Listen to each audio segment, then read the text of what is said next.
ದಯಮಾಡಿ ಎಲ್ಲ ಕೂತ್ಕೋಬೇಕು. ದಯಮಾಡಿ ಎಲ್ಲರೂ ಕೂರ್ಬೇಕು, ಎಲ್ಲರೂ ಕೂತ್ಕೊಳ್ಬೇಕು. ಏಯ್ ಬಾವುಟ ನಿಲ್ಸವೆ, ಏಯ್ ನಿಲ್ಸು, ಏಯ್ ನಿನ್ಗೆಲ್ಲ ಹೇಳೋದು. ಎಲ್ಲ ಬಾವುಟ ಎಲ್ಲ ಕೆಳಗಡೆ ಇಡಿ.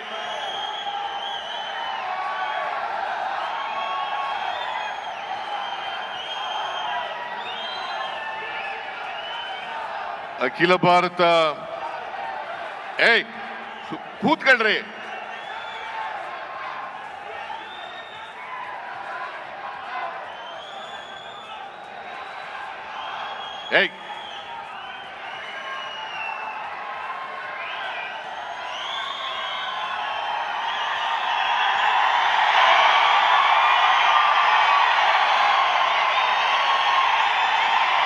ನಾನು ಹೋಗ್ತೀನಿ. ಕೂತ್ಕೊಳ್ಳಿ, ಮತ್ತೆ ಕೂತ್ಕೊಳ್ರಿ. ಈಗ ನಿಮ್ ಗಲಾಟೆ ಕೇಳಬೇಕು, ನನ್ನ ಭಾಷಣ ಕೇಳ್ತೀರಾ? ದಯಮಾಡಿ ಕೂತ್ಕೊಳ್ಳಿ ಪ್ಲೀಸ್. ನಿಮ್ಮ ಅಭಿಮಾನಕ್ಕೆ, ನಿಮ್ಮ ಪ್ರೀತಿಗೆ ಸಹಸ್ರ ಸಹಸ್ರ ಧನ್ಯವಾದಗಳು. ಕೂತ್ಕೊಳ್ಳಿ ಪ್ಲೀಸ್. ಕೂರ್ರಿ.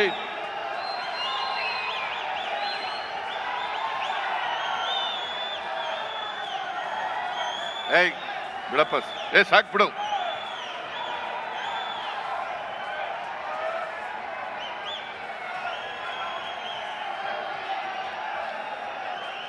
ಅಖಿಲ ಭಾರತ ಕಾಂಗ್ರೆಸ್ ಪಕ್ಷದ ಪ್ರಧಾನ ಕಾರ್ಯದರ್ಶಿಗಳು, ಕರ್ನಾಟಕ ರಾಜ್ಯದ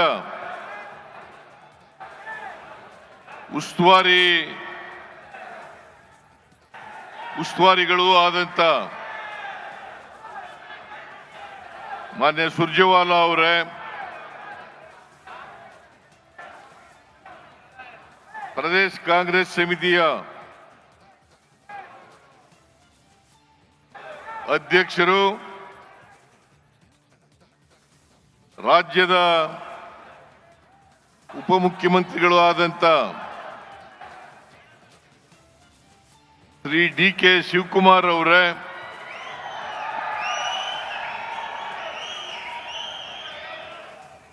ವೇದಿಕೆ ಮೇಲಿರ್ತಕ್ಕಂಥ ಎಲ್ಲ ಸಚಿವ ಸಹೋದ್ಯೋಗಿಗಳೇ,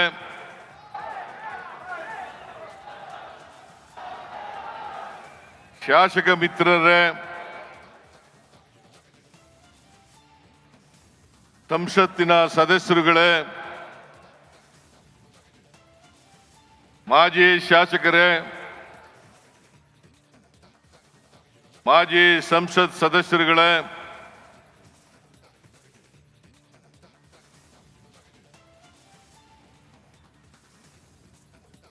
ಪ್ರದೇಶ ಕಾಂಗ್ರೆಸ್ ಸಮಿತಿಯ ಎಲ್ಲ ಪದಾಧಿಕಾರಿಗಳೇ, ಜಿಲ್ಲಾ ಕಾಂಗ್ರೆಸ್ಸಿನ ಅಧ್ಯಕ್ಷರುಗಳೇ, ಮುಂಚೂಣಿ ಘಟಕಗಳ ಎಲ್ಲ ಪದಾಧಿಕಾರಿಗಳೇ, ಇಲ್ಲಿ ಇಷ್ಟೊಂದು ಬೃಹತ್ ಸಂಖ್ಯೆಯಲ್ಲಿ ಸೇರಿರ್ತಕ್ಕಂಥ ರಾಜ್ಯದ ಮೂಲೆ ಮೂಲೆಗಳಿಂದ ಬಂದಿರತಕ್ಕಂಥ ಎಲ್ಲ ಆತ್ಮೀಯ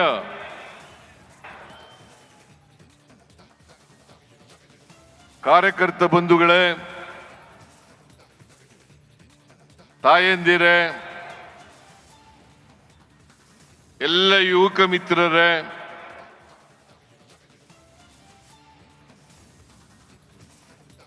ಸುದ್ದಿ ಮಾಧ್ಯಮದ ಎಲ್ಲ ಸ್ನೇಹಿತರೆ, ಮೊದಲಿಗೆ ನೀವೆಲ್ಲರೂ ಕೂಡ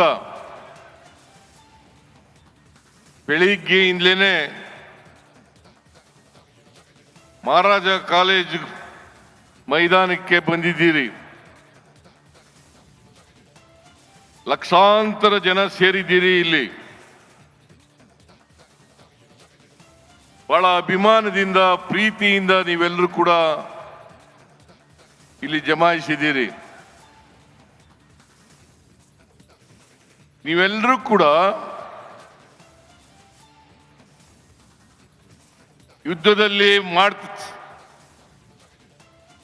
ಯುದ್ಧ ಮಾಡ್ತಕ್ಕಂಥ ಸೈನಿಕರಿದ್ದಂತೆ ಯೋಧರು ಅಂತಕ್ಕಂಥ ಮಾತುಗಳನ್ನು ನಿಮಗೆ ಹೇಳಲಿಕ್ಕೆ ಬಯಸ್ತಾ ಇದ್ದೇನೆ.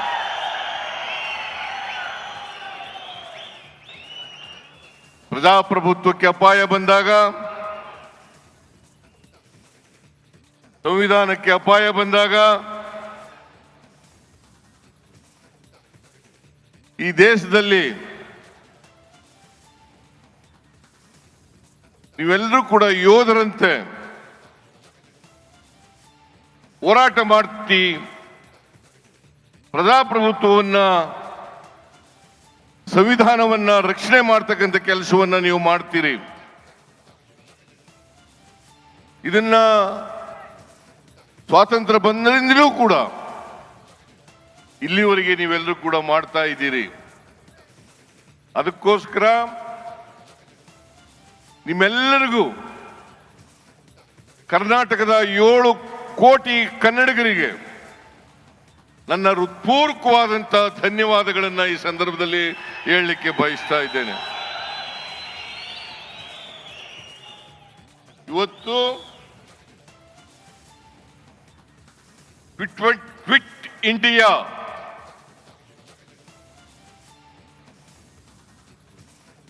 ಚಳವಳಿಯ ದಿನ. ಮಹಾತ್ಮ ಗಾಂಧೀಜಿಯವರು 1942 ಆಗಸ್ಟ್ 9ನೇ ತಾರೀಕು ಈ ದೇಶದ ಎಲ್ಲ ಜನರಿಗೆ ಕರೆಯನ್ನು ಕೊಟ್ಟಂತ ದಿನ. ಬ್ರಿಟಿಷ್ನವರಿಗೆ ಎಚ್ಚರಿಕೆಯನ್ನು ಕೊಟ್ಟು, ಬ್ರಿಟಿಷರೇ ದೇಶವನ್ನು ಬಿಟ್ಟು ತೊಲಗಿ ಅಂತಕ್ಕಂಥ ಕಹಳೆಯನ್ನ ಊದಂತ ದಿನ ಅಂತಕ್ಕಂಥದನ್ನ ಇವತ್ತು ನಾವು ಮರೀಲಿಕ್ಕೆ ಸಾಧ್ಯ ಇಲ್ಲ. ಮಹಾತ್ಮ ಗಾಂಧೀಜಿಯವರ ನೇತೃತ್ವದಲ್ಲಿ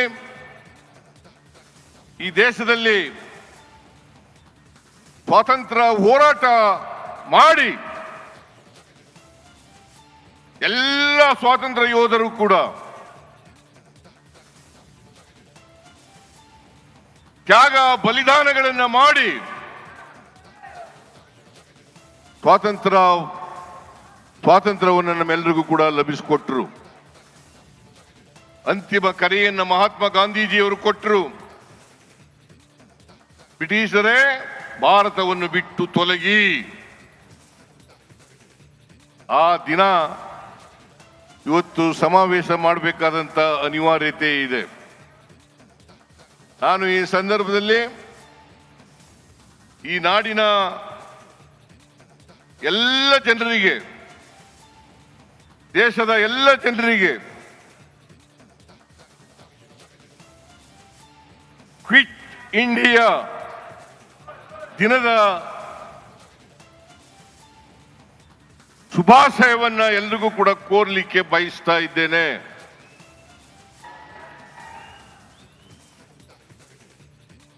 ಇವತ್ತು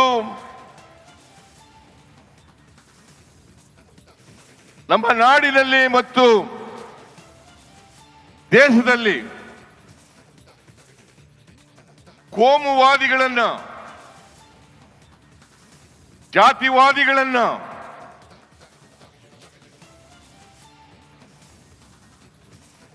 ಪಾಳ್ಯಗಾರಿಕೆ ಪ್ರವೃತ್ತಿ ಇರ್ತಕ್ಕಂಥವರನ್ನ ರಾಜಕೀಯದಿಂದ ಓಡಿಸಬೇಕಾದಂತ ಅನಿವಾರ್ಯತೆ ಇದೆ ಅಂತಕ್ಕಂಥದ್ದನ್ನ ಇವತ್ತು ನಾವೆಲ್ಲರೂ ಕೂಡ ಅರ್ಥ ಮಾಡ್ಕೋಬೇಕಾಗ್ತದೆ. ಮನುವಾದಿಗಳು, ಜಾತಿವಾದಿಗಳು,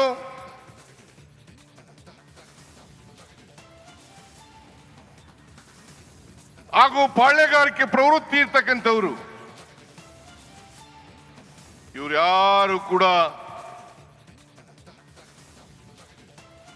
ಶೋಷಿತರು ಅಧಿಕಾರ ಮಾಡತಕ್ಕಂಥದನ್ನ ಸಹಿಸಲ್ಲ. ಇದನ್ನ ನಾವೆಲ್ಲರೂ ಕೂಡ ಒಕ್ಕೊಲಿನಿಂದ ಖಂಡಿಸಬೇಕಾಗ್ತದೆ, ವಿರೋಧ ಮಾಡಬೇಕಾಗ್ತದೆ. ಅದಕ್ಕೋಸ್ಕರವಾಗಿ ಈ ಸಮಾವೇಶವನ್ನ ಏರ್ಪಾಡು ಮಾಡಿರ್ತಕ್ಕಂಥದ್ದು.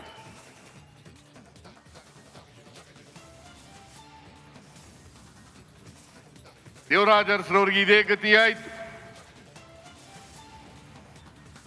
ಬಂಗಾರಪ್ಪನವ್ರಿಗೆ ಇದೇ ಗತಿಯಾಯ್ತು, ಮೊಯ್ಲಿಯವರಿಗೆ ಅವ್ರು ಯಾರನ್ನೂ ಕೂಡ ಸಹಿಸಿಕೊಳ್ಳಲಿಲ್ಲ. ಇದೇ ಕುಮಾರಸ್ವಾಮಿ, ದೇವೇಗೌಡರು, ಧರ್ಮಸಿಂಗ್ ಅವರಿಗೆ ಕೊಟ್ಟಿದ್ದಂತ ಮಾತನ್ನ ಮುರಿದು ತಾವೇ ಅಧಿಕಾರಕ್ಕೆ ಬರ್ತಕ್ಕಂಥ ಕೋಮುವಾದಿಗಳ ಜೊತೆ ಸೇರ್ಕೊಂಡು ಅಧಿಕಾರಕ್ಕೆ ಬರ್ತಕ್ಕಂಥ ಪ್ರಯತ್ನವನ್ನ ಮಾಡಿದ್ರು. ಅಧಿಕಾರವನ್ನು ಮಾಡಿದ್ರು, 20 ತಿಂಗಳು ಹಂಚಿಕೊಂಡು ಅಧಿಕಾರ ಮಾಡಿದ್ರು. ದೇವೇಗೌಡರು ಮತ್ತು ಕುಮಾರಸ್ವಾಮಿ ಅವರು ಯಾವತ್ತೂ ಕೂಡ ಕೊಟ್ಟ ಮಾತಿನಂತೆ ನಡ್ಕೊಳ್ತಕ್ಕಂಥ ವ್ಯಕ್ತಿಗಳಲ್ಲ. ಸೇಡಿನ ರಾಜಕೀಯವನ್ನು ಮಾಡೋದ್ರಲ್ಲಿ, ದ್ವೇಷದ ರಾಜಕಾರಣವನ್ನು ಮಾಡೋದ್ರಲ್ಲಿ, ಬೇರೆಯವರು ಅಧಿಕಾರದಲ್ಲಿ ಇರ್ತಕ್ಕಂಥದನ್ನ ಸಹಿಸಲಿಕ್ಕೆ ಸಾಧ್ಯ ಆಗದೆ ಇರ್ತಕ್ಕಂಥ ಮನಸ್ಥಿತಿ ಇರ್ತಕ್ಕಂಥವರು ದೇವೇಗೌಡರು ಮತ್ತು ಅವರ ಕುಟುಂಬ ಅಂತಕ್ಕಂಥದನ್ನ ಇವತ್ತು ಅನಿವಾರ್ಯವಾಗಿ ಹೇಳಲೇಬೇಕು ಅಂತಕ್ಕಂಥ ಮಾತುಗಳನ್ನ ತಮಗೆ ತಿಳಿಸ್ಲಿಕ್ಕೆ ಬಯಸ್ತಾ ಇದ್ದೇನೆ. ನೀವೆಲ್ಲ ನೋಡಿದ್ರಿ ಟಿವಿನಲ್ಲಿ ಬಿಜೆಪಿಯವರು ಜೆಡಿಎಸ್ನವರು ಹೇಗೆ ಒಬ್ರಿಗೊಬ್ರು ಬೈದಾಡ್ಕೊಂಡಿದ್ರು. ದೇವೇಗೌಡರು ಹೇಳ್ತಾ ಇದ್ರು, ಅಧಿಕಾರದಲ್ಲಿದ್ದ ಅವರು ಬಿಜೆಪಿಯವ್ರ ಜೊತೆ ಸೇರ್ಕೊಳ್ಳೋದಕ್ಕಿಂತ ಮುಂಚಿತವಾಗಿ ನರೇಂದ್ರ ಮೋದಿ ಅವರು ಪ್ರಧಾನಮಂತ್ರಿ ಆದ್ರೆ ನಾನು ಈ ದೇಶದಲ್ಲಿ ಇರೋದಿಲ್ಲ ಅಂತ ಹೇಳಿದ್ರು.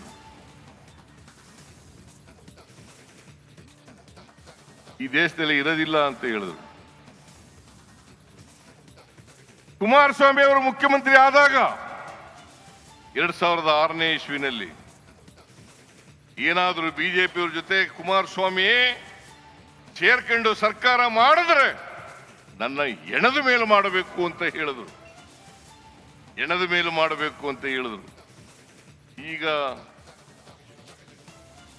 ಕೋಮುವಾದಿಗಳ ಜೊತೆ ಸೇರ್ಕೊಂಡು ಷಡ್ಯಂತ್ರವನ್ನ ಮಾಡಿ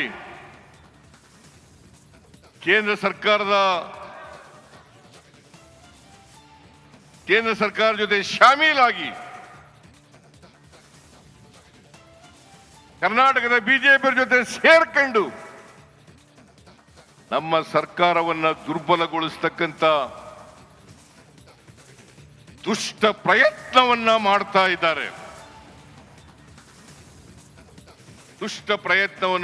ಇದ್ದಾರೆ. ನಾನು ನಿಮಗೆ ತಿಳಿಸ್ಲಿಕ್ಕೆ ಬಯಸ್ತಾ ಇದ್ದೇನೆ, ಗೊತ್ತಿದೆ ನಿಮ್ಗೆಲ್ಲರಿಗೂ ಕೂಡ. ನಾನು 4 ದಶಕಗಳಿಂದ ರಾಜಕೀಯದಲ್ಲಿ ಇದ್ದೇನೆ. 4 ದಶಕಗಳಿಂದ ನಾನು 1984 ಆಗಸ್ಟ್ 17ರಂದು ಮಂತ್ರಿಯಾದೆ. ಅಂದಿನಿಂದ ಇವತ್ತಿನವರೆಗೆ ಅನೇಕ ಖಾತೆಗಳನ್ನು ನಿಭಾಯಿಸತಕ್ಕಂಥ ಅವಕಾಶ ಸಿಕ್ಕಿತ್ತು. ನಿಮ್ಮೆಲ್ಲರ ಆಶೀರ್ವಾದ, ನಿಮ್ಮ ಆಶೀರ್ವಾದದ ಫಲದಿಂದ 4 ದಶಕಗಳ ಕಾಲ ಈ ರಾಜ್ಯದ ರಾಜಕೀಯದ ಮುಂಚೂಣಿನಲ್ಲಿರ್ತಕ್ಕಂಥ ಅವಕಾಶವನ್ನ ಒದಗಿಸಿಕೊಟ್ಟಿದ್ರಿ. ಈ 4 ದಶಕಗಳ ಕಾಲ ನಾನು ಮಂತ್ರಿಯಾಗಿದ್ದೆ, 2 ಸಾರಿ ಉಪಮುಖ್ಯಮಂತ್ರಿಯಾಗಿದ್ದೆ, 2 ಸಾರಿ ಡೆಪ್ಟಿ ಚೀಫ್ ಮಿನಿಸ್ಟರ್ ಆಗಿದ್ದೆ, 2 ಸಾರಿ ಮುಖ್ಯಮಂತ್ರಿ ಆಗಿದ್ದೇನೆ. 2013ರಿಂದ 2018ರವರೆಗೆ ಈ ರಾಜ್ಯದ ಜನರ ಆಶೀರ್ವಾದದಿಂದ, ಶಾಸಕರ ಬೆಂಬಲದಿಂದ ನಾನು ಮುಖ್ಯಮಂತ್ರಿ ಆಗ್ತಕ್ಕಂಥ ಅವಕಾಶ ಸಿಕ್ಕಿತ್ತು. ಮತ್ತೆ 2023 ಮೇ 20ರಿಂದ ಕರ್ನಾಟಕದಲ್ಲಿ 2ನೇ ಬಾರಿ ಮುಖ್ಯಮಂತ್ರಿ ಆಗ್ತಕ್ಕಂಥ ಅವಕಾಶ ಸಿಕ್ಕಿದೆ. ಈ 40 ವರ್ಷಗಳ ಸುದೀರ್ಘ ರಾಜಕಾರಣದಲ್ಲಿ ನನ್ನ ಮೇಲೆ ಯಾವುದೇ ಕಪ್ಪು ಚುಕ್ಕಿ ಇಲ್ಲ.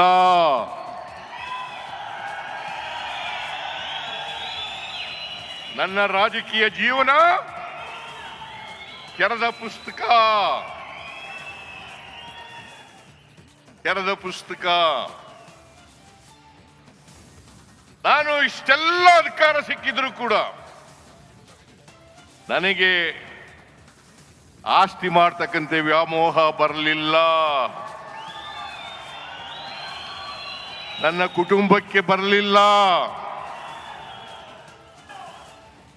ನನ್ನ ಧರ್ಮಪತ್ನಿ ಹೆಂಡತಿ ಪಾರ್ವತಿ ಯಾವತ್ತೂ ಕೂಡ ಸಾರ್ವಜನಿಕ ಸಭೆಗಳಿಗೆ ಬಂದಿಲ್ಲ.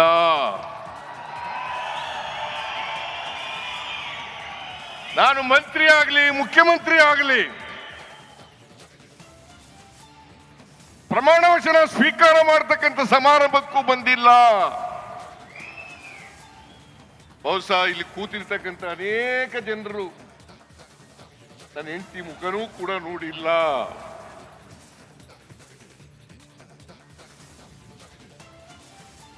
ಅವರು ತಪ್ಪು ಮಾಡಲಿಕ್ಕೆ ಸಾಧ್ಯನಾ? ನಾನು ತಪ್ಪು ಮಾಡಲಿಕ್ಕೆ ಸಾಧ್ಯನಾ? ಈ ರಾಜ್ಯದ ಜನರಿಗೆ ದ್ರೋಹ ಮಾಡಲಿಕ್ಕೆ ಸಾಧ್ಯನಾ? ಯಾವತ್ತೂ ಕೂಡ ದ್ರೋಹ ಮಾಡಲ್ಲ, ಮಾಡಿಲ್ಲ, ಮಾಡೋದು ಇಲ್ಲ.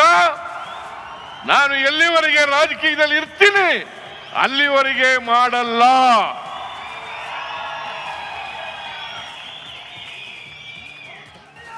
ಈ ಸಮಾಜದ ಶೋಷಿತರ ಪರವಾಗಿ, ಬಡವರ ಪರವಾಗಿ, ಪರಿಶಿಷ್ಟ ಜಾತಿ ಪರಿಶಿಷ್ಟ ವರ್ಗದವರ ಪರವಾಗಿ ಅವರನ್ನ ಸಾಮಾಜಿಕವಾಗಿ ಆರ್ಥಿಕವಾಗಿ ಸಮಾಜದಲ್ಲಿ ಶಕ್ತಿ ಕೊಟ್ಟು ಅವರನ್ನು ಕೂಡ ಮುಖ್ಯವಾಹಿನಿಗೆ ತರಬೇಕು ಅಂತಕ್ಕಂಥ ಹಂಬಲ ಬಿಟ್ರೆ ಆಸ್ತಿ ಮಾಡಬೇಕು, ಜಮೀನುಗಳಲ್ಲಿ ಮಾಡಬೇಕು, ಪ್ರಾಪರ್ಟಿ ಮಾಡಬೇಕು, ಬಿಲ್ಡಿಂಗ್ಗಳನ್ನು ಕಟ್ಟಬೇಕು ಅಂತಕ್ಕಂಥ ವ್ಯಾಮೋಹ ಇಲ್ಲ.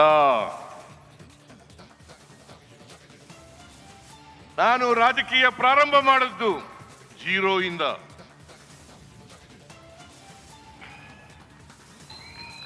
ನಿಮಗೆ ನಿಜ ಹೇಳಬೇಕು ಅಂದ್ರೆ 1983ನೇ ಇಸ್ವಿನಲ್ಲಿ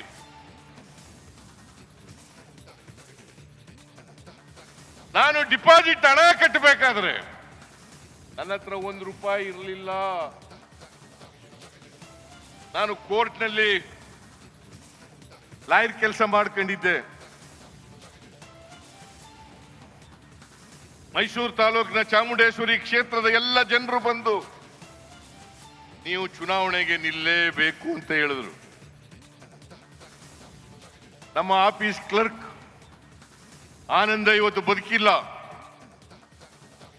ಅವನಿಗೆ ಹೇಳಿ ಅವತ್ತು ಡಿಪಾಸಿಟ್ ಹಣ ₹250. ₹250 ಕೂಡ ನನ್ನ ಹತ್ರ ಇರಲಿಲ್ಲ. ಆ ₹250 ಆನಂದ ಕಟ್ಟದ. ಜನರೇ ದುಡ್ಡು ಕೊಟ್ಟು ಎಲೆಕ್ಷನ್ ಅನ್ನ ಗೆಲ್ಲಿಸಿದ್ರು. ಇಡೀ ಚುನಾವಣೆಗೆ ನಾನು ಸ್ವತಂತ್ರ ಅಭ್ಯರ್ಥಿಯಾಗಿದ್ದೆ. ಚುನಾವಣೆಗೆ ಜನರೇ ದುಡ್ಡು ಕೊಟ್ಟು ಒಟ್ಟು ಖರ್ಚಾದಂತ ಹಣ 63,000 ರೂಪಾಯಿ. ನಾನು ಇವತ್ತಿಗೂ ಕೂಡ ನಮ್ಮ ಅಪ್ಪ ಶ್ರೀಮಂತ ಅಲ್ಲ, ನಮ್ಮ ಕುಟುಂಬ ಶ್ರೀಮಂತ ಕುಟುಂಬ ಅಲ್ಲ, ಆದ್ರೆ ಹೊಟ್ಟೆ ಬಟ್ಟೆಗೆ ನೇರವಾಗಿದ್ದಂತ ಕುಟುಂಬ. ಹಾಗಾಗಿ ನಮ್ಮಪ್ಪ ರಾಜಕೀಯಕ್ಕೆ ಬರಬೇಡ ಅಂತ ಹೇಳ್ತಿದ್ದ. ನೀನು ರಾಜಕೀಯಕ್ಕೆ, ನಾನು ತಾಲೂಕು ಬೋರ್ಡ್ ಎಲೆಕ್ಷನ್ ನಿಂತ್ಗೆ 1978ನೇ ಇಸ್ವಿನಲ್ಲಿ ನಮ್ಮಪ್ಪನ ಕೇಳದೆ ಹೋಗಿ ತಾಲೂಕು ಅಭಿವೃದ್ಧಿ ಮಂಡಳಿಗೆ ನಿಲ್ಬೇಕು ಅಂತ ಇದ್ದೀನಿ, ನನಗೆ ಒಪ್ಪಿಗೆ ಕೊಡು ಅಂತ ಕೇಳಿದೆ ನಮ್ಮ ಅಪ್ಪನಿಗೆ. ನೀನು ಚುನಾವಣೆಗೆ ನಿಲ್ಕೂಡುದು ಅಂತ ನಮ್ಮ ಅಪ್ಪ ಹಠ ಮಾಡಿದ್ರು. ನಾನು ಊರಿನವರೆಲ್ಲ ಪಂಚಾಯತಿ ಸೇರಿಸಿದೆ. ನೀವು ದುಡ್ಡು ಕೊಡಬೇಡಪ್ಪ, 1 ರೂಪಾಯಿನೂ ಕೊಡಬೇಡ, ನಾನು ಚುನಾವಣೆ ನಿಂತ್ಕೋತೀನಿ, ಗೆದ್ದು ಬರ್ತೀನಿ ಅಂತ ಹೇಳಿ ಪಂಚಾಯತಿನಲ್ಲಿ ತೀರ್ಮಾನ ಮಾಡಿ ಪಂಚಾಯತಿಯವರೆಲ್ಲ ಹೇಳಿದ ಮೇಲೆ ನಮ್ಮ ಅಪ್ಪ ಒಪ್ಕೊಂಡ. ಹಾಗಾಗಿ ಇಡೀ ತಾಲೂಕು ಬೋರ್ಡ್ ಎಲೆಕ್ಷನ್ಗೆ ನಾನು ಮತ್ತು ಮಹೇಶ MLC ಆಗಿದ್ರು. ಅವನು ಸ್ಕೂಟ್ರು, ಆ ಸ್ಕೂಟ್ರಲ್ಲಿ ಆಂಬ್ಯುಲೆನ್ಸ್ಗೆ ಬಂದು ಚುನಾವಣೆಯಲ್ಲಿ ಗೆದ್ದೆ ನಾನು. 83ರಲ್ಲಿ ನಿಮ್ಗೆಲ್ಲ ಗೊತ್ತಿದೆ, ನೀವೇ ಗೆಲ್ಲಿಸಿದವರು ಅನೇಕ ಜನ ಚಾಮುಂಡೇಶ್ವರಿ ಕ್ಷೇತ್ರದ ಜನ ಇಲ್ಲಿದ್ದೀರಿ, ನೀವೇ ಗೆಲ್ಲಿಸಿದ್ರಿ. 63,000 ರೂಪಾಯಿ ಚುನಾವಣೆ ಖರ್ಚಾಯ್ತು. 2 ವರ್ಷ ಶಾಸಕನಾಗಿದ್ದೆ. ಮತ್ತೆ ಚುನಾವಣೆ ಬಂತು, ಮತ್ತೆ ಜನರೇ ಗೆಲ್ಲಿಸಿದ್ರು. ನನ್ನ 9 ಚುನಾವಣೆಗಳನ್ನು ಕೂಡ ಜನರೇ ಗೆಲ್ಲಿಸಿದ್ದಾರೆ ಹೊರತು ನಾನು ಮನೆಯಿಂದ 1 ರೂಪಾಯಿ ಖರ್ಚು ಮಾಡಿಲ್ಲ.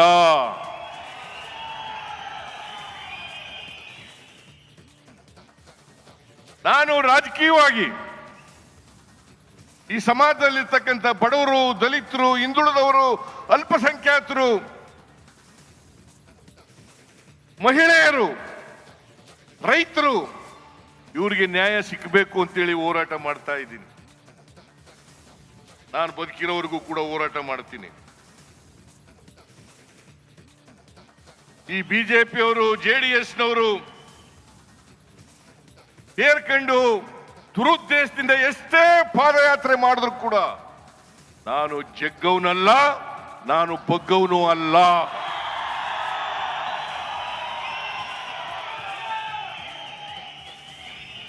ನಾನು ಜಗ್ಗವನು ಅಲ್ಲ, ಬಗ್ಗವನು ಅಲ್ಲ. ನಿಮ್ಮ ಆಶೀರ್ವಾದ ಎಲ್ಲಿವರೆಗಿರ್ತದೆ ಅಲ್ಲಿವರೆಗೆ ನನಗೆ ಯಾರೂ ಕೂಡ ಮುಟ್ಲಿಕ್ಕೆ ಸಾಧ್ಯ ಇಲ್ಲ.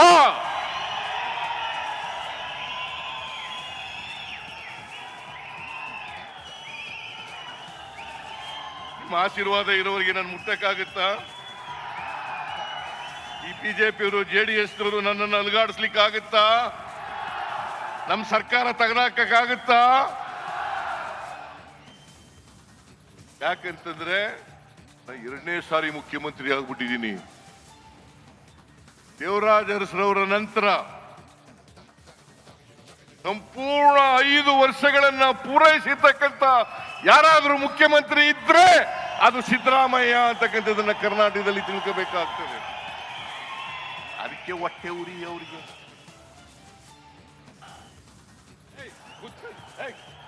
ಕೂತ್ಕೊಂಡ್ರ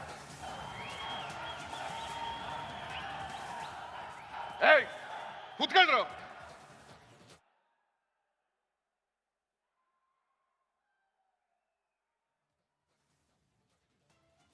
ಎಲ್ಲಿವರೆಗೆ ನಿಮ್ಮ ಆಶೀರ್ವಾದ ಇರ್ತದೆ, ನಿಮ್ಮ ಪ್ರೀತಿ ಅಭಿಮಾನ ಇರ್ತದೆ, ಅಲ್ಲಿವರೆಗೆ ಬಿಜೆಪಿಯವರಿಂದಾಗಲಿ JDSನವರಿಂದಾಗಲಿ ನನ್ನನ್ನು ಅಲುಗಾಡಿಸ್ಲಿಕ್ಕೆ ಸಾಧ್ಯ ಇಲ್ಲ, ನಮ್ಮ ಸರ್ಕಾರವನ್ನ ಅಲುಗಾಡಿಸ್ಲಿಕ್ಕೆ ಸಾಧ್ಯ ಇಲ್ಲ. ನನಗೆ ಗೊತ್ತಿದೆ, ನೀವೆಲ್ಲರೂ ಕೂಡ ಯೋಧರಂತೆ ಹೋರಾಟ ಮಾಡೇ ಮಾಡ್ತೀರಿ ನನ್ನ ಪರವಾಗಿ ಅಂತಕ್ಕಂಥ ಸಂಪೂರ್ಣ ವಿಶ್ವಾಸ ನನ್ನಲ್ಲಿದೆ. ಮಹಾತ್ಮ ಗಾಂಧೀಜಿಯವರು, ಅಂಬೇಡ್ಕರ್ ಅವರು ಹೇಳ್ತಾ ಇದ್ರು, ನಮ್ಮ ಸಂವಿಧಾನಕ್ಕೆ ಕಿಂಚಿತ್ತು ಆಪತ್ತು ಬಂದಾಗ ನೀವೆಲ್ಲ ಹೋರಾಟವನ್ನು ಮಾಡಿ ಪ್ರಜಾಪ್ರಭುತ್ವವನ್ನು ಉಳಿಸಬೇಕು, ಸಂವಿಧಾನವನ್ನು ಉಳಿಸಬೇಕು ಅಂತಕ್ಕಂಥ ಮಾತುಗಳನ್ನು ಹೇಳ್ತಾ ಇದ್ರು. ಇವತ್ತು ನಾವು ಪ್ರಜಾಪ್ರಭುತ್ವಕ್ಕಾಗಿ, ಸಂವಿಧಾನಕ್ಕಾಗಿ ನಿಮ್ಮ ಆಶೀರ್ವಾದ ಬಲದಿಂದ ಹೋರಾಟವನ್ನು ಮಾಡ್ತಾ ಇದ್ದೇವೆ.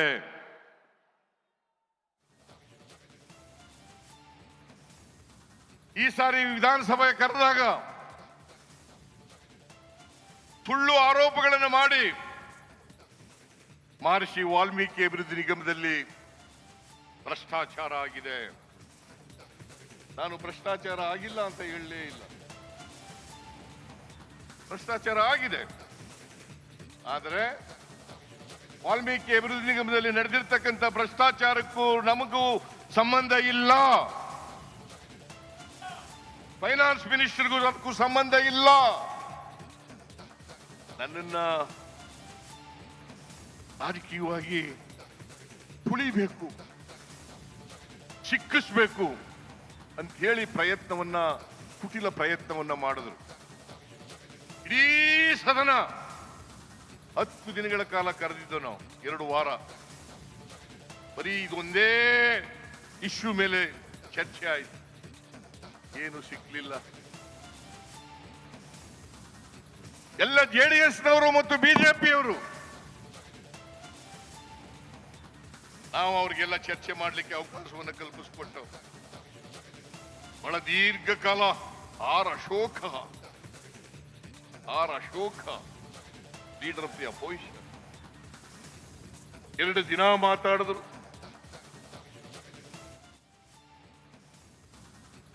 ಅಸಂಬದ್ಧವಾಗಿ ಮಾತಾಡಿದ್ರು. ಯಾವುದೇ ದಾಖಲಾತಿಗಳನ್ನ ಇಟ್ಟುಕೊಂಡು ಚರ್ಚೆ ಮಾಡಲಿಲ್ಲ.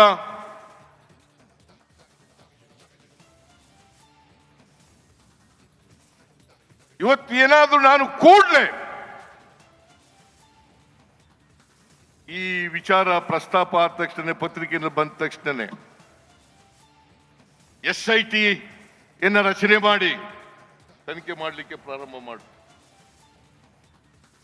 ಯಾರು ವಾಲ್ಮೀಕಿ ಅಭಿವೃದ್ಧಿ ನಿಗಮ ಮಂಡಲದಲ್ಲಿ ಆರೋಪಿಗಳಿದ್ದಾರೆ ಅವರೆಲ್ಲರನ್ನು ಕೂಡ ಅರೆಸ್ಟ್ ಮಾಡುದು. 12 ಜನರನ್ನು ಅರೆಸ್ಟ್ ಮಾಡುದು. 12 ಜನರನ್ನು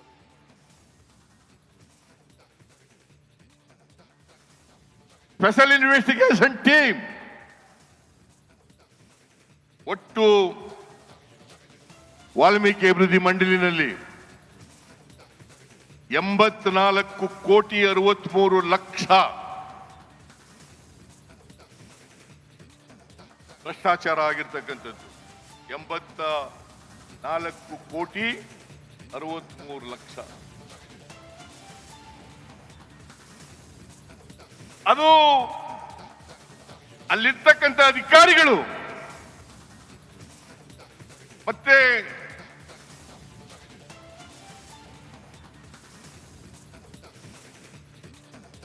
ಅಲ್ಲಿರ್ತಕ್ಕಂಥ ಅಧಿಕಾರಿಗಳು ಯಾರು ಬರ್ಕೊಟ್ಟು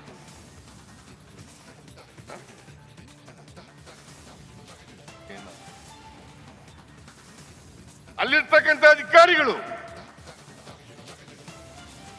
ಭ್ರಷ್ಟಾಚಾರದಲ್ಲಿ ಶಾಮೀಲಾಗಿದ್ದಾರೆ ಅಂತೇಳಿ ಚಾರ್ಜ್ ಶೀಟ್ ಆಗಿದೆ. ಬಹುಶಃ ಇಂಥ ಹಗರಣದಲ್ಲಿ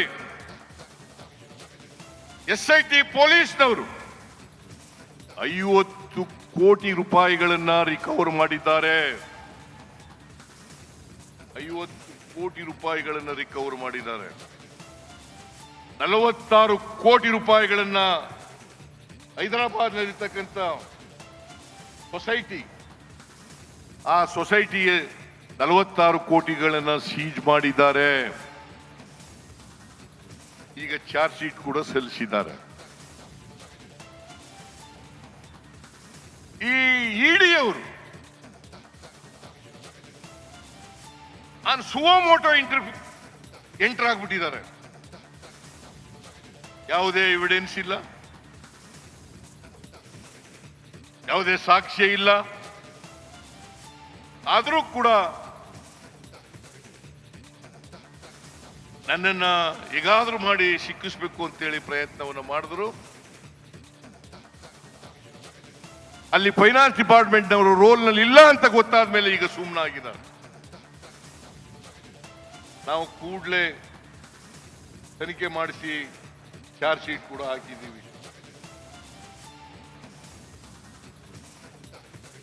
ಅದು ವಿಫಲ ಆದಮೇಲೆ ಈಗ ಮೂಢ ಹಗರಣ ಅಂತ ಹೇಳಕ್ ಶುರು ಮಾಡಿದ್ದಾರೆ.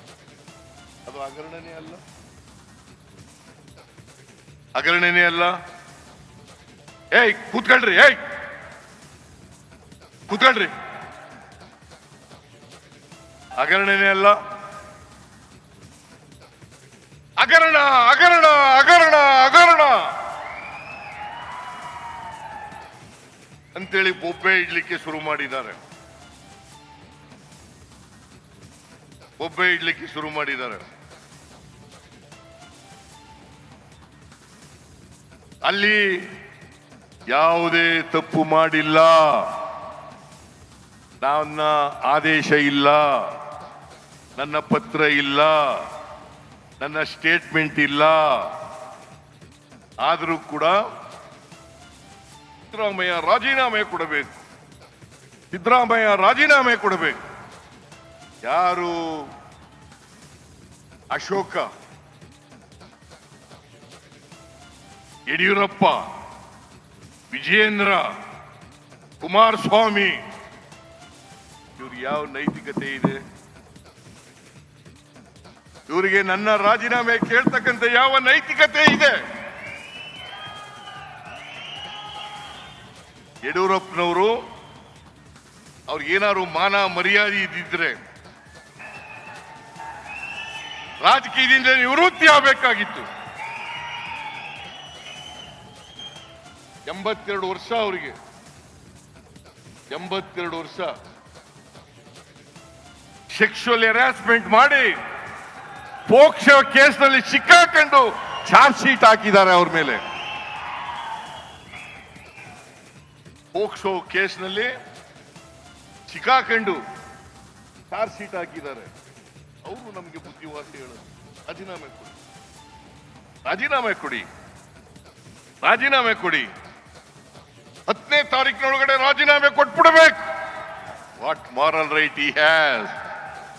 ಮಿಸ್ಟರ್ ಯಡಿಯೂರಪ್ಪನವರೇ, ನೀವು 1-2 ಹಗರಣಗಳನ್ನು ಮಾಡಿರೋದು ನೀವು ಅಧಿಕಾರದಲ್ಲಿದ್ದಾಗ.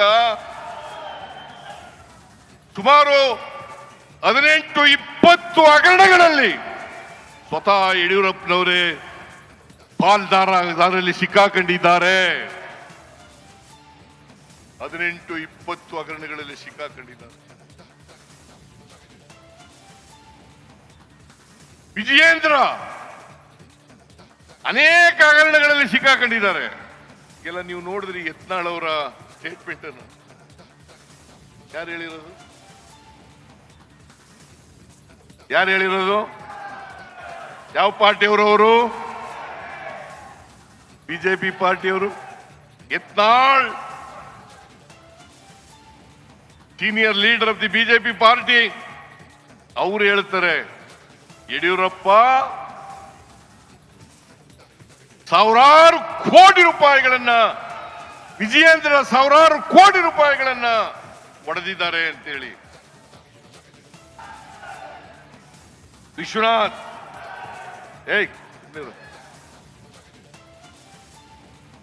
ಮೇಲ್ಮನೆಯ ಸದಸ್ಯ ಅಪ್ಪರ್ ಭದ್ರಾ ಯೋಜನೆಯಲ್ಲಿ 20,000 ಕೋಟಿ ರೂಪಾಯಿಗಳನ್ನ ಲೂಟಿ ಹೊಡೆದಿದ್ದಾರೆ.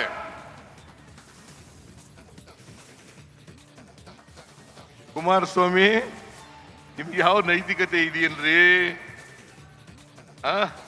ಕೆಂತ್ಕಲ್ ಪ್ರಕರಣ ಮರ್ತು ಬಿಟ್ಟಿದ್ರ, ಮೈನಿಂಗ್ ಪ್ರಕರಣ ಮರ್ತು ಬಿಟ್ಟಿದ್ದೀರ? ರಾಜ್ಯದ ಜನ ಮರೀಲಿಕ್ಕೆ ಸಾಧ್ಯ ಇಲ್ಲ. ಕೆಂತ್ಕಲ್ ಪ್ರಕರಣ ಸುಮಾರು 22 ಕಂಪನಿಗಳಿಗೆ ರಿನ್ಯೂವಲ್ ಮಾಡಿಕೊಟ್ಟಿದ್ದೀರಿ. ನಾಚಿಕೆ ಆಗಲ್ಲ ನಿಮಗೆ? ಮಾನ ಮರ್ಯಾದೆ ಏನಾದ್ರು ಇದೆಯಾ ನಿಮಗೆ? ನನ್ನ ರಾಜೀನಾಮೆ ಕೇಳಲಿಕ್ಕೆ, ನನ್ನ ರಾಜೀನಾಮೆ ಕೊಡಲಿಕ್ಕೆ ಕೇಳಲಿಕ್ಕೆ ನಿಮ್ಗೆ ಯಾವ ನೈತಿಕ ಹಕ್ಕಿದೆ? ಆರ್ ಅಶೋಕ ಇವರು ಲ್ಯಾಂಡ್ ಗ್ರಾಂಟ್ ಕಮಿಟಿ ಚೇರ್ಮನ್ ಆಗಿದ್ರು. ಎಂತ ಕಾವಲದು?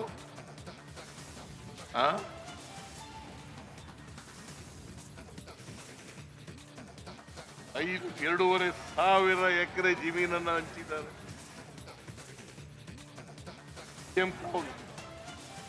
BM ಕಾವಲು ಹೈಕೋರ್ಟ್ಗೆ ಹೋಗಿ, ಸುಪ್ರೀಂ ಕೋರ್ಟ್ಗೆ ಹೋಗಿ ಸ್ಟೇ ತಗೊಂಡಿದ್ದಾರೆ. ನಾಚಿಕೆ ಆಗಲ್ಲ? Even today, case is pending in the Supreme Court. Ashok, ನಾಚಿಕೆ ಆಗಲ್ಲ ನಿಮ್ಗೆ? ನಾನೇನಾದ್ರು ತಪ್ಪು ಮಾಡಿದ್ದೀನಾ? ಯಡಿಯೂರಪ್ಪನ ಹತ್ರ ಡಿನೋಟಿಫೈ ಮಾಡಿದ್ದೀನಾ? ಯಡಿಯೂರಪ್ಪನ ತರ ಪ್ರೇರಣಾ ಸಂಸ್ಥೆಗೆ ಚೆಕ್ ಮೂಲಕ ದುಡ್ಡು ತಗೊಂಡಿದ್ದೀನಾ? ಪ್ರಶ್ನೆಗಳಿಗೆಲ್ಲ ಉತ್ತರ ಹೇಳ್ಬೇಕು. ಎಲ್ಲ ಪ್ರಶ್ನೆಗಳಿಗೆ ಉತ್ತರ ಹೇಳ್ಬೇಕು.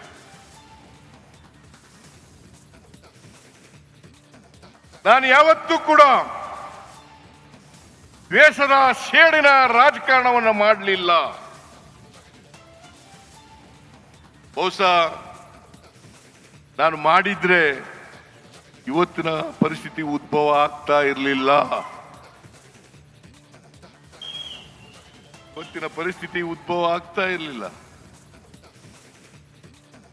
ಇವರೆಲ್ಲರೂ ಜೈಲ್ಗೆ ಹೋಗ್ಬೇಕಾಗಿದ್ದವರು. ಅಶೋಕ, ವಿಜೇಂದ್ರ, ಕಲ್ಕತ್ತಾದಲ್ಲಿ ಶೆಲ್ ಕಂಪನಿಗಳ ಮೂಲಕ ದುಡ್ಡು ಹೊಡೆದಿರೋರು ಯಾರು? ವಿಜೇಂದ್ರ ಯಾರು?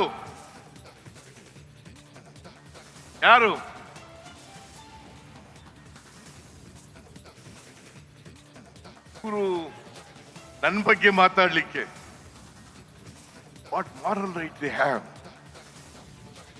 40 ವರ್ಷಗಳ ರಾಜಕಾರಣದಲ್ಲಿ ಅನೇಕ ವರ್ಷಗಳ ಕಾಲ ಅಧಿಕಾರದಲ್ಲಿದ್ರು ಕೂಡ ನಾನು 15 ಬಜೆಟ್ಗಳನ್ನು ಮಂಡಿಸಿದ್ದೀನಿ. ಸುಮಾರು 12-13 ವರ್ಷ ಹಣಕಾಸಿನ ಮಂತ್ರಿಯಾಗಿದ್ದೆ. ದಾಖಲೆಯ ಬಜೆಟ್ ಅನ್ನು ಮಂಡಿಸಿದ್ದೀನಿ. ನನಗೆ ಆಸ್ತಿಗಳ ವ್ಯಾಮೋಹ ಇದ್ದಿದ್ರೆ ಕೋಟಿಗಟ್ಟಲೆ ಹಣ ಮಾಡ್ಕೋಬಹುದಾಗಿತ್ತಲ್ಲ.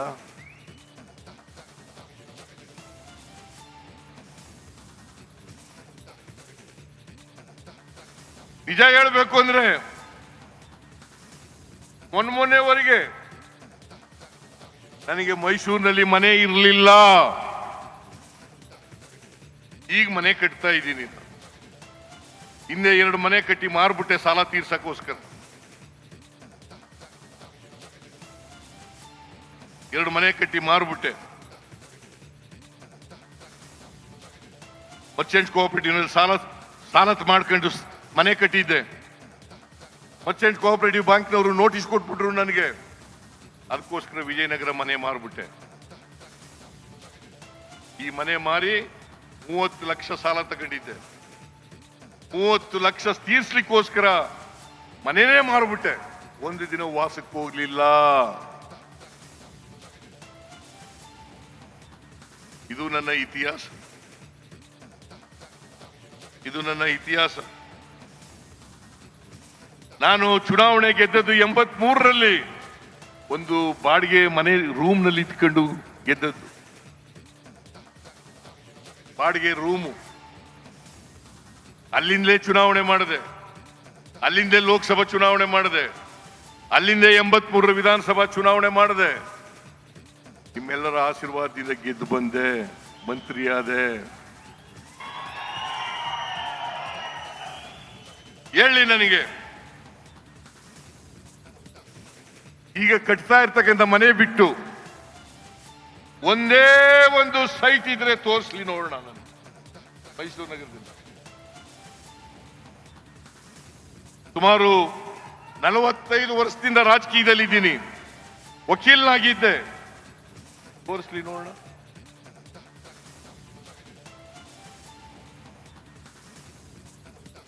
ಅದರಿಂದ ಇವತ್ತು ಏನು ಮೂಡಾದಲ್ಲಿ ಆಗಿದೆ ಅಂತ ಒಪ್ಪೆ ಹೊಡಿತಾ ಇದ್ದಾರೆ. ನನ್ನನ್ನ ಸಿಕ್ಕಿಸ್ಬೇಕು ಅಂತ ಪ್ರಯತ್ನವನ್ನು ಮಾಡ್ತಾ ಇದ್ದಾರೆ. ರಾಜಭವನವನ್ನ ದುರುಪಯೋಗ ಮಾಡಿಕೊಳ್ಳಲಿಕ್ಕೆ ಪ್ರಯತ್ನವನ್ನ ಮಾಡ್ತಾ ಇದ್ದಾರೆ. ಈ ಷಡ್ಯಂತ್ರದಲ್ಲಿ ಕೇಂದ್ರ ಸರ್ಕಾರ, ಕುಮಾರಸ್ವಾಮಿ, ಯಡಿಯೂರಪ್ಪ, ವಿಜಯೇಂದ್ರ, ಅಶೋಕ ಇವರೆಲ್ಲರೂ ಕೂಡ ಸೇರ್ಕೊಂಡಿದ್ದಾರೆ. ಷಡ್ಯಂತ್ರದಲ್ಲಿ ಇವರೆಲ್ಲರೂ ಕೂಡ ಸೇರ್ಕೊಂಡಿದ್ದಾರೆ. ನಿಮ್ಗೆ ಸುಮ್ಮನೆ ಒಂದು ಉದಾಹರಣೆ ಹೇಳ್ಬೇಕು ಅಂತಂದ್ರೆ, ಇವತ್ತು ಕ್ರೆಡಿಬಿಲಿಟಿ ಇಲ್ಲದೆ ಇರ್ತಕ್ಕಂಥ ಅಬ್ರಾಮ್ ಕಂಪ್ಲೇಂಟ್ ಕೊಡ್ತಾರೆ ಗವರ್ನರ್ಗೆ. 26/7/2024 11:30 ಗಂಟೆಗೆ ಅವರು ರಾತ್ರಿ 10 ಗಂಟೆಗೆ ಶೋಕಾಸ್ ನೋಟಿಸ್ ತಯಾರು ಮಾಡಿಬಿಡ್ತಾರೆ. ನಾನು ಘನತೆವೆತ್ತ ರಾಜ್ಯಪಾಲರು, ಸಂವಿಧಾನದ ಹೆಡ್ಡು, ಕಾನೂನನ್ನು ಎತ್ತಿಡಿಬೇಕಾದವರು ಅವರು. ಇದೇ ಕುಮಾರಸ್ವಾಮಿದು ಅಪ್ಲಿಕೇಶನ್ ಇರ್ತದೆ. ನವೆಂಬರ್ 2023 ಮೊನ್ನೆ ಕೊಟ್ಟಿದ್ದಾರೆ.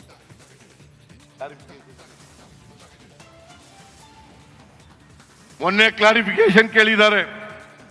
29ನೇ ತಾರೀಕು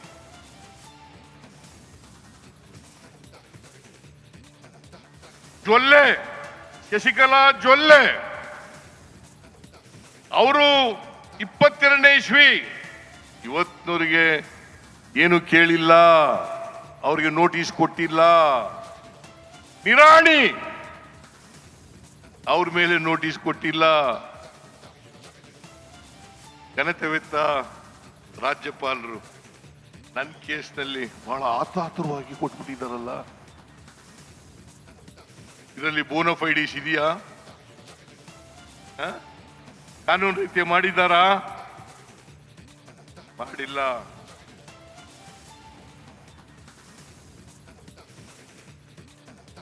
ಯಾರು ಇವರು? ಒಬ್ರ 25 ಲಕ್ಷ ಸುಪ್ರೀಂ ಕೋರ್ಟ್ನವರು ದಂಡ ವಿಧಿಸಿದ್ದಾರೆ ಇವರಿಗೆ. ಸುಪ್ರೀಂ ಕೋರ್ಟ್ನವರು 25 ಲಕ್ಷ ದಂಡ ವಿಧಿಸಿದ್ದಾರೆ. ರಾಧಾ ಅಂತಕ್ಕಂಥ ಒಬ್ಬ ಹೆಣ್ಮಗಳು ಅವ್ರು ಕಂಪ್ಲೇಂಟ್ ಕೊಟ್ಟಿದ್ದಾರೆ. ನನಗೆ ಬ್ಲ್ಯಾಕ್ ಮೇಲ್ ಮಾಡಿ ದುಡ್ಡು ಕೇಳಿದ್ರು, ಎಕ್ಸ್ಟಾರ್ಷನ್ ಮಾಡ್ಲಿಕ್ಕೆ ಕೇಳಿದ್ರು ಅಂತೇಳಿ. ಅದು ಚಾರ್ಜ್ ಶೀಟ್ ಆಗಿದೆ. ಡಾಕ್ಟರ್ ಸುಧಾ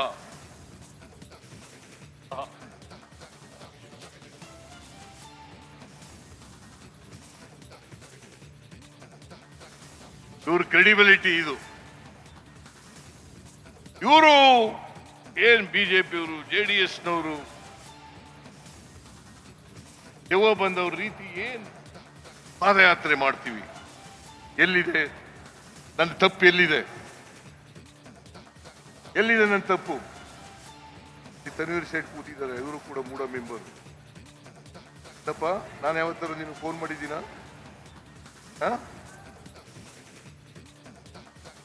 ಯಾವತ್ತೂ ನಾನು ಯಾವ ಸದಸ್ಯರಿಗೂ ಫೋನೂ ಮಾಡಿಲ್ಲ.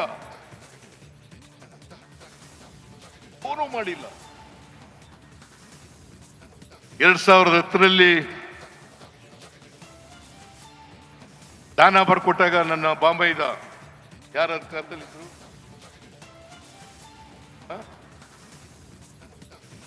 ಯಡಿಯೂರಪ್ಪ. ಆಮೇಲೆ 2021ರಲ್ಲಿ ಸೈಟ್ ಕೊಟ್ಟಾಗ ಯಾರ ಅಧಿಕಾರದಲ್ಲಿದ್ರು? ಬಿಜೆಪಿ, ಬಸವರಾಜ ಬೊಮ್ಮಾಯಿ, ಯಡಿಯೂರಪ್ಪ. ಇದೆ ತಪ್ಪು? ಎಲ್ಲಿದೆ ತಪ್ಪು? ಏನಾರು ತಪ್ಪು ಮಾಡಿರ್ತಕ್ಕಂಥದ್ದು ಮೂಢ. ಯಾಕಂದ್ರೆ ಬಿಜೆಪಿಯವರು ಹೇಳ್ತಾರೆ ತಪ್ಪು ಮಾಡಿದ್ದಾರೆ. ನಾನು ಇನ್ಫ್ಲೂಯೆನ್ಸ್ ಮಾಡಿದ್ದೀನಿ ಡೆಪ್ಟಿ ಚೀಫ್ ಮಿನಿಸ್ಟರ್ ಇದ್ದಾಗ, ಲೀಡರ್ ಆಫ್ ದಿ ಅಪೋಸಿಷನ್ ಆಗಿ ಇನ್ಫ್ಲೂಯೆನ್ಸ್ ಮಾಡಿದ್ದೀನಿ. ಅವ್ರದೇ ಅಧ್ಯಕ್ಷ, ಅವ್ರ ಪಾರ್ಟಿ ಅಧ್ಯಕ್ಷ ರಾಜೀವ್, ಅವನಿಗೂ ಫೋನ್ ಮಾಡಿಲ್ಲ ನಾನು.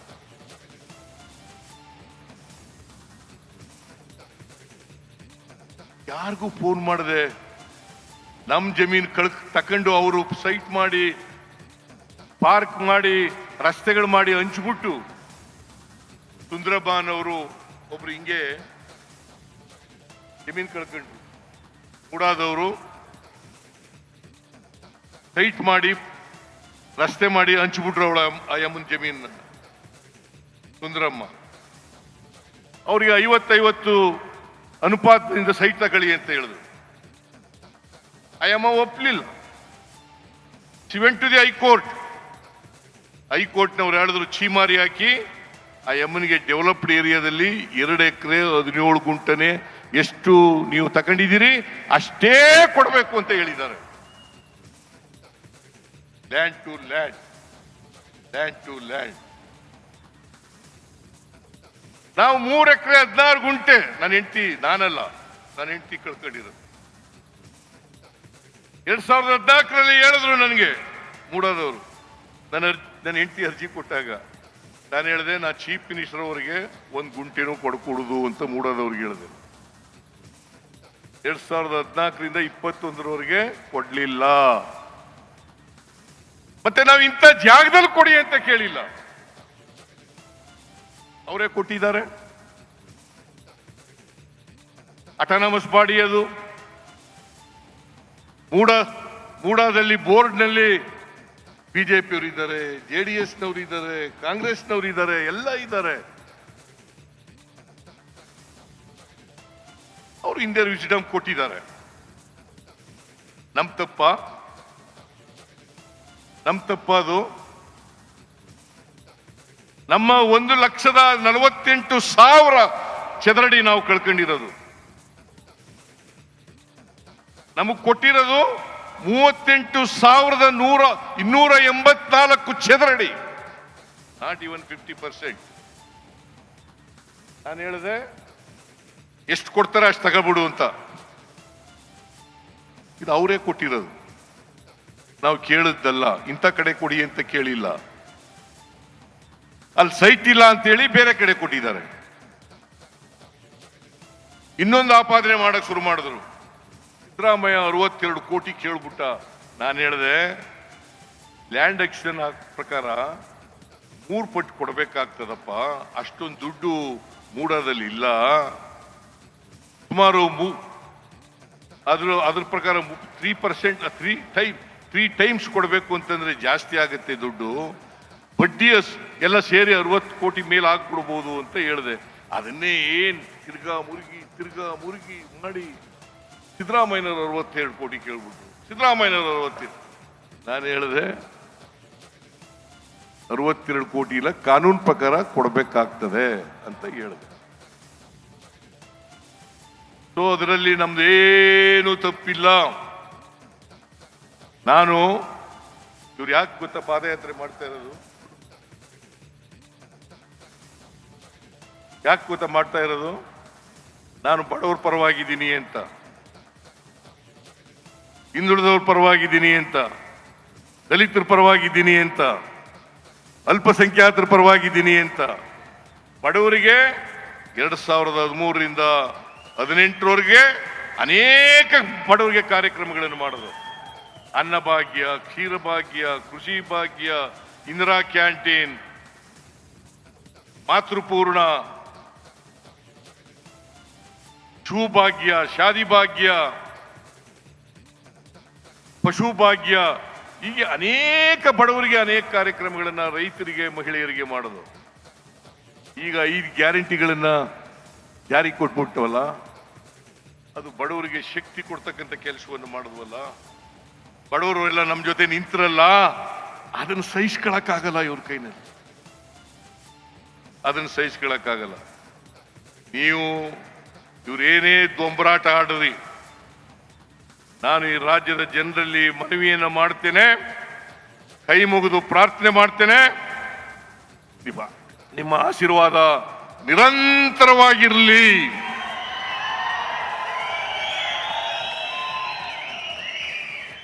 ನಿರಂತರವಾಗಿ ನೀವು ಹೋರಾಟ ಮಾಡ್ತೀರಿ ಅಲ್ವಾ? ಹೋರಾಟ ಮಾಡ್ತೀರಿ ಅಲ್ವಾ? ನಾನು ಈ ಬಿಜೆಪಿಯವರಿಗೆ JDSನವರಿಗೆ ಎದುರ್ಕೊಂಡು, ನಮ್ಮ ಈ ಮನುವಾದಿಗಳಿಗೆ ಎದುರ್ಕೊಂಡು, ಜಾತಿವಾದಿಗಳಿಗೆ ಎದುರ್ಕೊಂಡು ಮನೇಲಿ ಸುಮ್ಮನೆ ಕೂರವನಲ್ಲ.